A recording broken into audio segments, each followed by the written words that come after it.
Hello, so this is going to be Shu's version of the PHOB GCC overview and kind of just a review. So this is what I decided to go with. We did have some issues with the original faceplate, just some tolerances with the powder coat on the inside, but I switched her out for one of these clear coated color shift shells I had. I thought it matched pretty well and ended up changing the button set as well. But Shu, if you would like the other button set over this, you can shoot me a DM and we can arrange all that. And another reason I picked this one, or this faceplate, was because this has never been used. So notches are very loud, as she stated she likes, and they're very sharp and very fresh. They've never been used before. So let's just get right into it. Same thing, nothing's gonna happen when you plug in. Press B to initialize it, it'll pop right up. I've already calibrated it, but I will also go through the analog calibration here just to kind of show you that this is in fact a PHOB. So we're gonna disable save mode here, do a command, same thing. If you would like the commands, just shoot me a DM and I'll send them your way. But the way I have it calibrated right now is just to have it as responsive as possible, while at the same time not having any snapback on the controller. I do have OEM triggers in here, but there's a little trick I played on you. I did put trigger plugs in.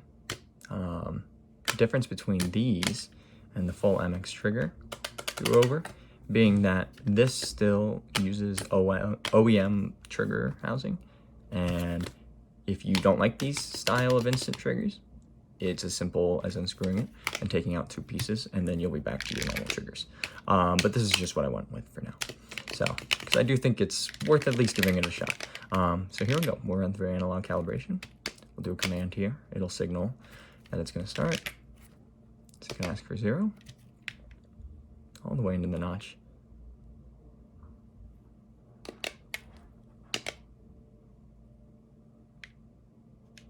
Same thing. I'm just making sure. These are very sharp notches too, so I'm not really having any problem approaching it from any angle. It just seems to really lock in there, so that seems to be good. Get a nice tight in there, exactly where it would be. And I will just kind of zoom through the rest of this, so this doesn't end up being as long of a video, hopefully. All right, these four corners though, I am going to pay very close attention. These do matter quite a bit.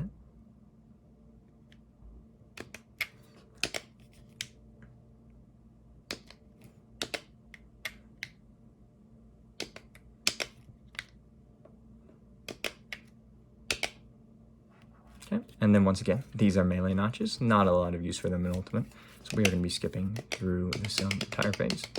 As you can see, the melee players have quite a few options. All right, cool. And now we're going to go into the calibration for these.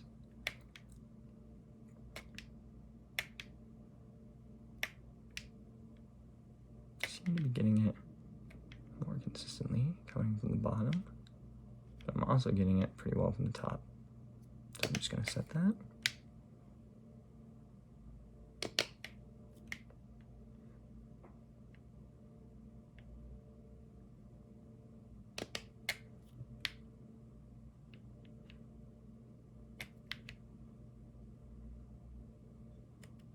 Now this is the first one I've encountered that does seem to be a little off, so I can adjust it to X and Y. Hope that's not making it any better. Go this way.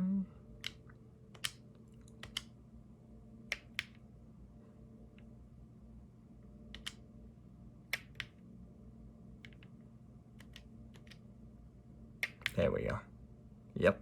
All right, just took a little effort on that one, but we did get it done. And then there you go. Analog should be calibrated. There you go. Perfect 100. Even a little further, 101, but basically a perfect 100. Close to 74, 74 are the numbers you're looking for there on the left side. As long as I'm within a couple there, we will be very happy. Once again, not going to go through it on the C-stick because I have already calibrated your C-stick. All right, so I'm just going to unplug and replug here real quick. Happy to turn it back on and just show you that the triggers are instant. But since they're still using the rubber domes on the original OEM controllers, the press has a very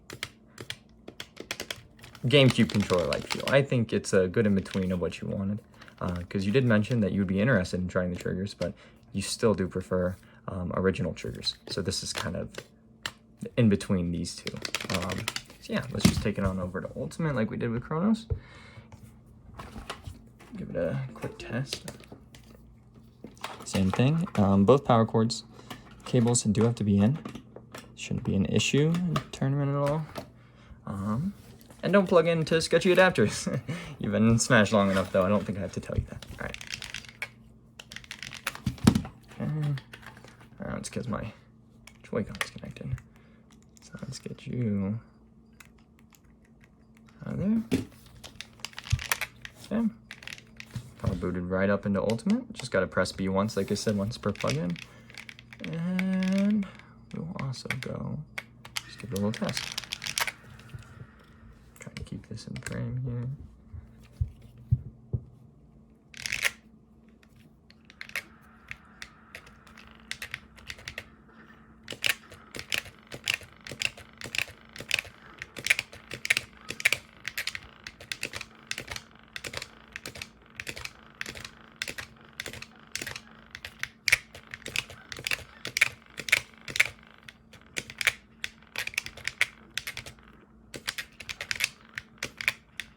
Everything seems to be working great. Yep.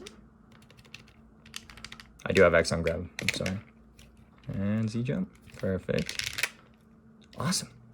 And that is Shoes Mom. Once again, thank you so much for being a pretty loyal customer and all that. And can't wait to see what you do on this.